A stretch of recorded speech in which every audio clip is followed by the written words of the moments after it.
ব্রত বন্দ্যোপাধ্যায় শিবিরের আবার সভাপতি হলেন, কি বলবেন? আগেও তৃণমূলের সভাপতি ছিলাম, আবার সভাপতি। ধন্যবাদ জানাই দলকে।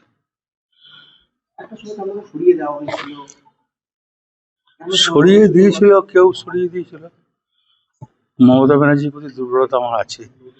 আমার কেন, যারা তৃণমূল আছে, ঋতব্রতরও মমতা ব্যানার্জির প্রতি দুর্বলতা আছে, ববিরও আছে, অরূপরও আছে, অরূপ রায়েরও আছে, বালুরও আছে। এবং শুভেন্দু মমতা ব্যানার্জিকে শ্রদ্ধা করত। অভিষেকের জন্য আমি কারোর নাম বলতে রাজি না। দলটা কাকে দিকে করা? দল নিজেকে কংগ্রেস করেছি, কংগ্রেস থেকে তৃণমূলে এসেছি। দলটা আমি আজ থেকে করছি না। তখন বলে তোমার জন্ম হয় না, গাই বছরে ভোট করেছি। সংগঠন তাহলে এবার কিভাবে করবেন? সংগঠন কোন রকম ত্রুটি নেই। সংগঠন তৃণমূলের সংগঠন ঠিক আছে। 21শে জুলাই বলা হয়েছে, বেশি কথা বলতে গলায় খুব লাগছে। একমাত্র ভাস্কর বললো বলে এলাম, হেবি গলায় বেদনা করছে। 21শে জুলাই কি বীরভূম থেকে লোকজন যাবে? 100 বার লোকছে, খুব কম করে 25-30 হাজার লোকছে। আর কারা কারা তৃণমূলের এই জেলা থেকে আপনার সঙ্গে রয়েছে? সবাই। এখানে তো কোন রকম দুটো বীরভূম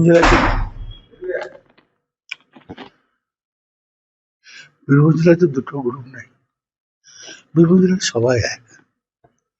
বীরভূম জেলায় আমি যখন জেলা প্রেসিডেন্ট ছিলাম, তখনও সবাই আমার সঙ্গে ছিল, এখনো সবাই মিলে আমার সঙ্গে। কে ছুটকো ফটকা 3 নম্বরে বাচ্চা আর সাইডে চলে গেল, তাতে কি হয়ে গেল? জয়ী বিধায়ক পরাজয় সবাই সবাই আছে। দেখুন, মেন ছিলাম আমি, সুদীপ্ত চাঁদু, তারপরে পরে মামা যোগ দিল, তারপরে বিকাশ যোগ দিল, তারপরে গঙ্গাধর যোগ দিল, আর আশিস আগে থেকেই ছিল।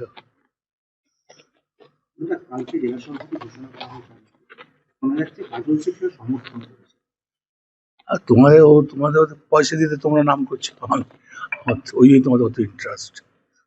মাসে কত দিত? তোমাদেরকে নেই, অত নাম করো কেন? চান্দু আছে, বিকাশ আছে, সুইত আছে, তাদের নাম করো না তো।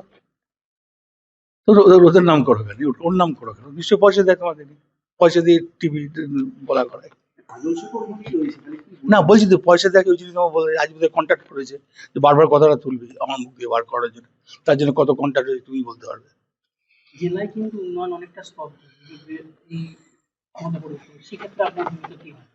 তৃণমূলের যে উন্নয়ন করবে, একটা কথা বলি, বিজেপি যখন বসেছে গদিতে, বিজেপি উন্নয়ন করবে।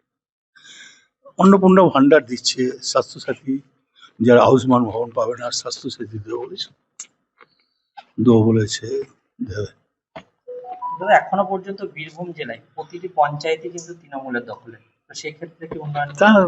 100 দিনের কাজের তো নিঃসন্দেহে 100 দিনের কাজ দিয়েছে, ভালো কাজ দিয়েছে 100 দিনে। দাদা, বিজেপি কি ভালো কাজ করছে? এখন নিশ্চয়ই কাজ করছে, নাহলে এখন তো চোখে কিছু খারাপ পড়েনি। মুখ্যমন্ত্রী শুভেন্দু অধিকারীকে দেখুন, ও তো খুব লড়াকু ছেলে। আজ নয়, কংগ্রেস যখন করতো তখনও লড়াকু, তৃণমূলের থেকে নন্দীগ্রাম থেকে লড়াই করে ও রাজনীতিটা শিখেছে। ওকে নতুন ওর সম্বন্ধে কিছু বলার নেই। আমার জুনিয়র হতে পারে, কিন্তু কর্পূর্ত ছেলে। 5টা জেলার অবজারভার মমতা ব্যানার্জি এমনি করে নেই, কাজের দৌলতেই করেছিল।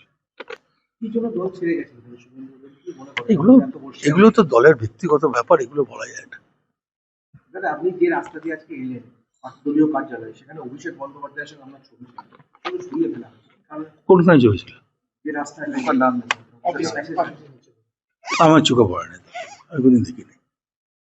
আমার সঙ্গে অভিষেক ব্যানার্জির ছবি থাকলে নিশ্চয়ই ছড়াবে না, আপনার চোখে পড়ে না। আমি তো মমতা ব্যানার্জির ছবিগুলো দেখি, তারা আমার ছবি রয়েছে, অভিষেকের ছবি কোনো চোখে পড়ে না। মমতা ব্যানার্জির ছবি কি থাকবে? হ্যাঁ, 100 বার থাকবে, কেন থাকবে?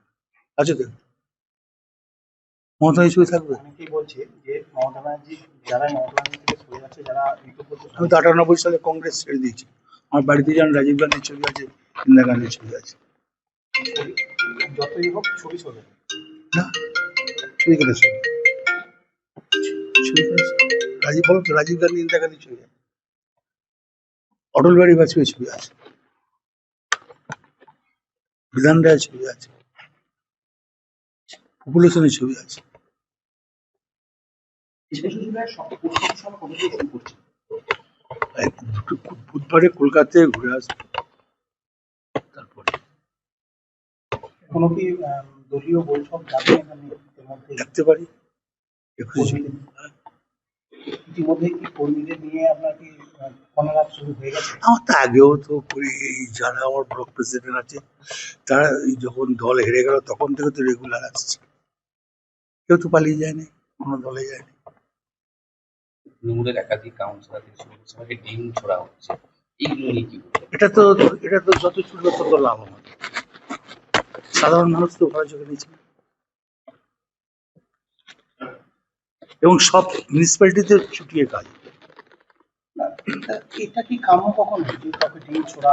এটা যারা ছুটছে পার্টি অফিসে তো ভেসল্যান্ডটা নয়, খাস জমিতে নয়, পিডব্লিউ জায়গা নয়, এটা ট্রাস্টি পার্টি অফিস। আমি ভদ্রভাবে কেস করি নাই, কেস করলে অনেক কিছু হয়ে যেত। কতটা ব্যথা পেলেন? এর আগেও তো আপনি আমি জানি খুলে দেবে ব্যথা কিছু না পাবো। এই ক্ষমতায় এবং বারবার ক্ষমতায় আবার বললাম আপনি তো করতে পারতেন এরকম। না, করবো কেন? সাধারণ মানুষ ভালোবাসে, করবো কেন? কেন মানুষের যে যার ইচ্ছা দল করতে পারে, যে যার ইচ্ছা দল করতে পারে। কই আমি তো সিপিএম আমলে সিপিএমকে তো কাউকে গায়ে হাত দিই নাই 11 সালে। কোনো পার্টি অফিসে তালা মারবেন? কি জন্য মারবো?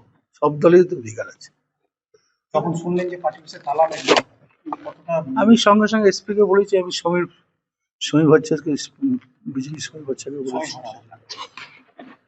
উনি বললাম আমি দেখছি, ঠিক আছে। দাদা শেষ প্রশ্ন, আইপ্যাককে নিয়ে কি বলবেন? ওটা জঘন্য প্যাক। আমি তো বললাম আইপ্যাক নয়, জঘন্য প্যাক। 9 আইপ্যাক ছিল, শতাব্দী রায় যেতে নাই। 11 আইপ্যাক ছিল, আমার দলে পাওয়ারে আসি নাই। 14 আইপ্যাক ছিল, দুটো জিতে নাই বীরভূম থেকে। 16তে জিতি নাই, 21-এ জিতি নাই, 19-এ জিতি নাই। 21-এ আমি আইপ্যাক নিই নাই, আইপ্যাক ছাড়া কাজ করেছি, আইপ্যাকের কোনো কথা শুনি নাই। দাদা ঋতব্রত যখন কাছে যাচ্ছেন সেই জায়গায় কি বেমানটা শুনতে হবে? কেন বেমান শুনতে হবে? অনেক মানুষ না, ঋতব্রত তৃণমূল দল করতো। ঋতব্রত যখন আইএনটিসি প্রেসিডেন্ট ছিল গোটা রাজ্যে, তো ওর সঙ্গে আমার রেগুলার কথা হতো। সেই জায়গায় মমতা ব্যানার্জিকে ছেড়ে যখন আলাদা করে বেরিয়ে গেছে, তো মমতা ব্যানার্জি ছাড়লো কারণ মমতা ব্যানার্জি নিজেই জানে তো দলটা এই অবস্থা হলো। মমতা ব্যানার্জি সবাইকে পদ্মার বলছে যে সবাই ছেড়ে চলে গেল। উনি বলতে পারেন, উনি নেত্রী, উনি যখন ওনার মুখে যা আছে বলতে পারেন, ওনার বলার অধিকার আছে। তাহলে মমতা ব্যানার্জির অস্তিত্ব কি?